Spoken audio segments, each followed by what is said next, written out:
পৃথিবীর সমস্ত কাফের মুশরিক যত মুসলমান ছাড়া অন্যান্য ধর্মের মানুষেরা আছে তারা সবাই এক হয়ে যাবে এই পৃথিবী থেকে মুসলমানদেরকে ধ্বংস করতে।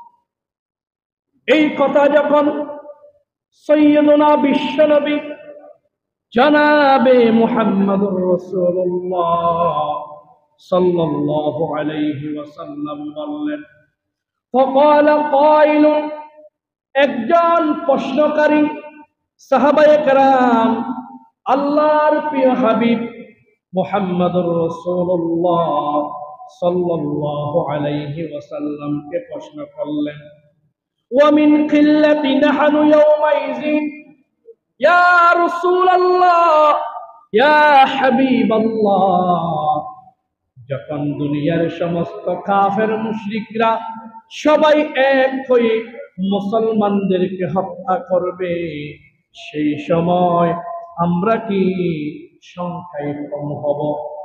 আল্লাহর প্রিয় হাবিব বলেন, ক্বালা বাল আনতুম ইয়াওমাইযিন কাসীরুন, সেই সময় তোমরা সংখ্যায় কম হবে না। এখন আপনাদের কাছে একটা প্রশ্ন রাখতে চাই, পৃথিবীতে এখন মুসলমানের সংখ্যা কত? প্রায় 200 কোটির উপরে এখন মুসলমানের সংখ্যা। আর এই যে বর্তমানে ফিলিস্তিনে মুসলমানদেরকে যারা অকাতরে দিনের পর দিন শেষ করে দিচ্ছে, বর্বর ইহুদি, তাদের সংখ্যা কত? বিভিন্ন মিডিয়া মাধ্যমে জানা যায় তাদের সংখ্যা এখনো পর্যন্ত শুধু 80 লক্ষ। কোথায় 200 কোটির উপরে, কোথায় 80 লক্ষ, কোথায় আকাশ আর জমিন? আপনি ভেবে দেখুন, তারা এত পাওয়ার, এত ক্ষমতা পায় কোথায়?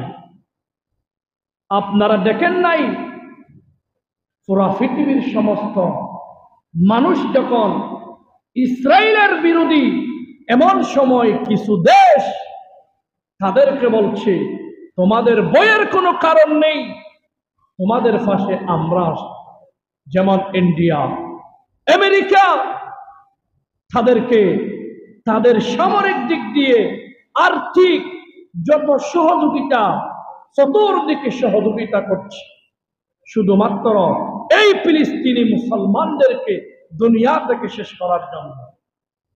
সম্মানিত ভাইয়েরা, তারা সংখ্যায় 80 লক্ষ হলেও তাদের সাথে রয়েছে অন্যান্য মুসলমান ছাড়া আর যারা আছে তারা সবাই নামে বললেও কিন্তু প্রকৃত পক্ষে তারা তাদেরকে সহযোগিতা করছে। আল্লাহর প্রিয় হাবিব বলেন, কোথায় 80 লক্ষ, কোথায় 200 কোটি মুসলমান? আল্লাহ রাসূলকে প্রশ্ন করলেন, যখন পৃথিবীতে এমন একটি সময় আসবে পৃথিবীর সমস্ত কাফের মুশরিকরা এক হয়ে মুসলমানদেরকে দুনিয়া থেকে শেষ করবে, এমন সময় তোমরা কি সংখ্যায় কম হবে? আল্লাহ রাসূল বলেছেন, না, এখনের চেয়ে অনেক অনেক গুণ বেশি হবে সংখ্যায়। তাহলে আমরা যদি সংখ্যায় বেশি হয়, তাহলে মুসলমানদের উপর তারা নির্যাতন চালাবে কেমনে? আল্লাহ রাসূল রিজন, কারণ ব্যাখ্যা করলেন, ওয়ালাকিন গুসাউন কাগুসাইস ফিল, তখন তোমরা হবে শুরুতে বেসে যাওয়া খরগোশের মতো। যারা ধান চাষ করেন, এভাবে ধান ওরাই না, বাতাসের মধ্যে, ফ্যানের মধ্যে দিয়ে ধান নিচে পড়ে যায়, যেইগুলা ধানের সুয়ার কি খের কুটা, এইগুলা বাতাসের সাথে চলে যায়। আল্লাহ রাসূল মুসলমানকে খের কুটার সাথে তুলনা করেছে। তোমরা সেই সময় 200 কোটির অধিক হবে, কিন্তু তোমরা হবে খের কুটার মতো। আল্লাহ রসুলকে প্রশ্ন করলেন, এটা বুঝলাম না। ওয়ালা ইয়াউজিআন্নাল্লাহু মিন সুদূরি আদুবিকুমুল মুহাবাতা মিনকুম, তোমাদের শত্রুদের অন্তর থেকে 200 কোটি মুসলমানের ভয় আল্লাহ রব্বুল আলামিন তুলে নিবে। ইহুদের সংখ্যা 80 লক্ষ, কোথায় 200 কোটি মুসলমান। 80 লক্ষ মানুষের অন্তরে তোমাদের উপর 200 কোটির যেই ভয়, সেটা আল্লাহ তুলে নিবে। আল্লাহ রাসূল সাল্লাল্লাহু আলাইহি ওয়াসাল্লামকে সাহাবায়ে কেরাম প্রশ্ন করলেন, ইয়া রাসূলুল্লাহ, এটা তো বুঝলাম না। আল্লাহ রাসূলকে প্রশ্ন করলেন, ইয়া রাসূলুল্লাহ, ওই ভয়ভীতি এটা কি? আল্লাহ রাসূল বলেন, হুব্বুদ দুনিয়া ওয়া কারাহিয়াতুল মাউত। তোমরা সংখ্যায় 200 কোটি হতে পারো, কিন্তু তোমাদের অন্তরে দুনিয়ার ভালোবাসা জন্ম হয়ে যাবে। ওয়া কারাহিয়াতুল মাউত, তোমরা মরতে ভয় পাবে। যেমন ফিলিস্তিনি কাশ্মীরের আরকানে রোহিঙ্গা মুসলমানদের অবস্থা যদি আমরা একটু দেখি, সুস্থ বিবেক দিয়ে মুসলমান মনে করে নিজেকে, চোখের পানি একজন মানুষের রাখা সম্ভব হয়, কিন্তু এই মুসলমানদেরকে এইভাবে নির্যাতন করতেছে।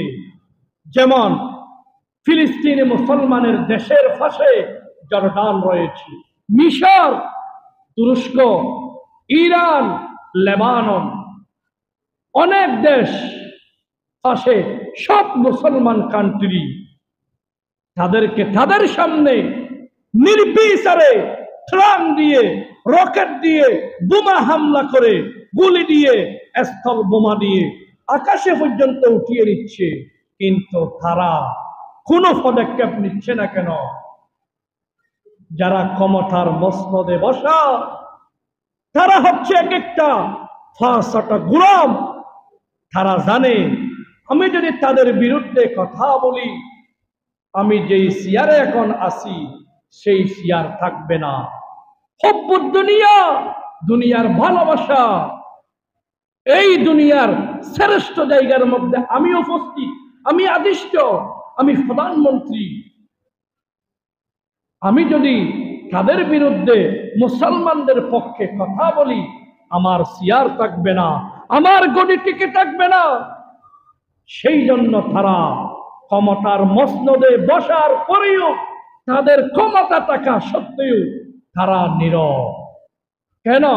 তারা জানে দুনিয়ার ভালোবাসা তাদেরকে পাগল করে দিয়েছে, দুনিয়ার ক্ষমতা তারা ছাড়তে চাই না। সেই জন্য তাদের সামনে মুসলমানদেরকে নির্বিচারে হত্যা করার পরেও তারা নীরব। সম্মানিত ভাইয়েরা, এরপরে ওয়া কারাহিয়াতুল মাউত, মৃত্যুর ভয়।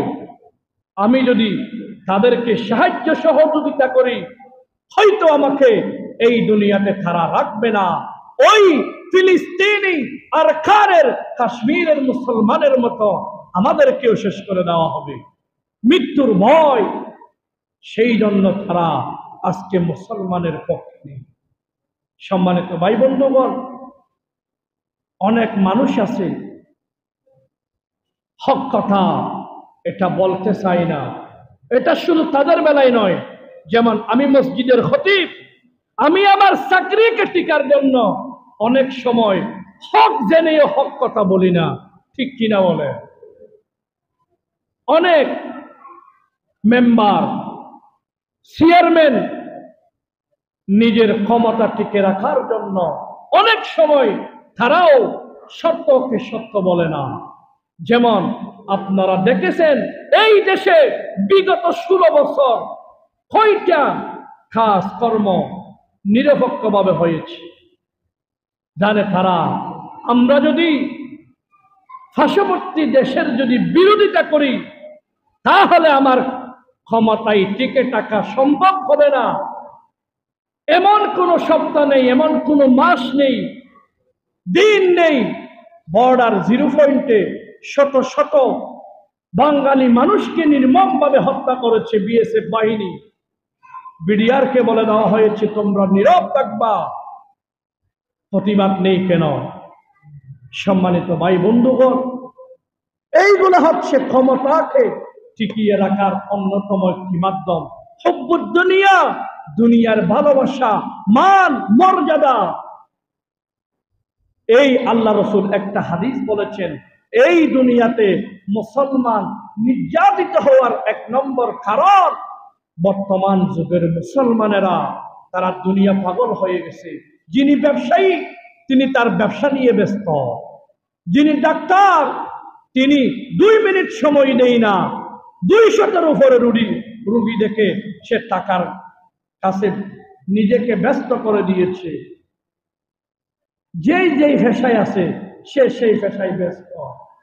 আমাদের সময় নেই মুসলমানদের দিকে তাকানো।